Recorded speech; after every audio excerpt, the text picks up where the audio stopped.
भाषणाला सुरुवात करण्यापूर्वी एक सूचना केली, कोणाच्या तरी गाडीची चावी सापडली तर आणून द्या. मी तुम्हाला एक सूचना करणार आहे की आपला खासदार पळालेला आहे, सापडला तर सोडू नका, अजिबात आणू नका. आता शेवटी जग असं झालेलं आहे की विश्वास ठेवायचा तरी कोणावर. आणि कायकांच्या नसा नसामध्ये गद्दारी भरलेली असते, रक्तामध्ये गद्दारी भरलेली असते. त्याचं हे मूर्तिमंत उदाहरण म्हणजे खाऊसाहेब वागचौरे. खाऊसाहेब आहे, जाऊ तिथे खाऊ. पण मी आता तुमच्या समोर येण्याआधी मला काही जण म्हणजे सतत सारखी भेटतातच आहेत. मला म्हणाले, साहेब हा शुभशकुन आहे. म्हटलं शुभशकुन काय, आपले 6,000 फोडले.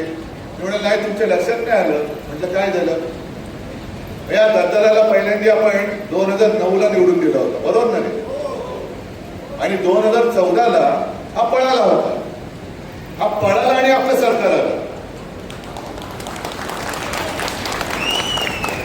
म्हटलं चांगलं आहे, असं असतं तर आधीच पळवत असता याला. पण हे जिथे जातात तिकडे बट्ट्या उडवतो. काँग्रेसमध्ये गेले, काँग्रेसचं सरकार पडलं. आता शहासेनेमध्ये गेले, त्यांचंही सरकार पडल्याशिवाय राहणार नाही. कारण ही शिर्डी आहे, साईबाबांची शिर्डी आहे, पवित्र शिर्डी आहे. इकडे श्रद्धा आणि सबुरीला अनन्यसाधारण महत्व आहे. कुठेतरी श्रद्धा असावी लागते, जशी आपली साईबाबांवरती आहे, जशी आपल्या कामावरती आहे, जशी आपल्या भगव्यावरती आहे. यांची कोणावरच श्रद्धा नाहीये. रोज नवीन बाप. सबुरीचा तर पत्ताच नाहीये. जरा थांब, त्यावेळेला थांबला असता तर आपल्या केंद्रात सरकार आलं होतं. आता थांबला असता तर उद्या सरकार येणार आपलं आहे. पण एका दृष्टीने काही काही गोष्टी चांगल्यासाठी होतात. कारण आपण म्हणतो जे होतं ते चांगल्यासाठी होतं.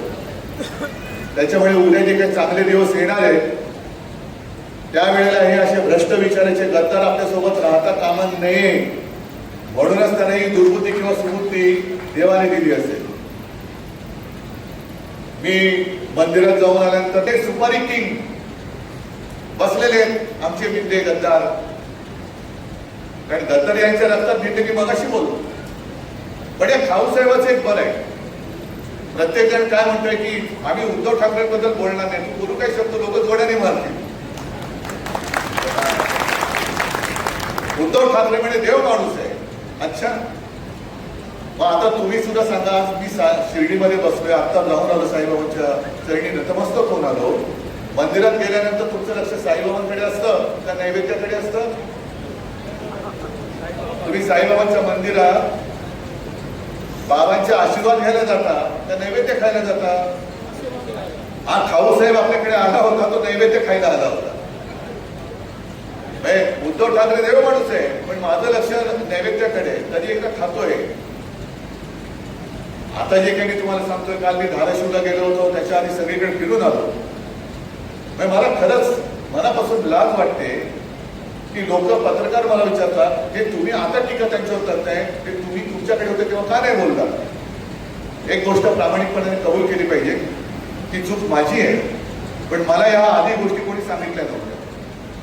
मग कोणाला नोकरीचं आमिष दाखवून कोणी कसे पैसे घेतले, कोणी काय केलं, कोणी कसं केलं, कुठे बँकेत घोटाळा आहे, कुठे कशात घोटाळा आहे, कोणाच्या आणखीन काय काय भानगडी आहे, हे सगळं गेल्यानंतर ती लोक मला सांगतायत. म्हणतात, अरे बाबा, हे आधी का नाही सांगितलं मला?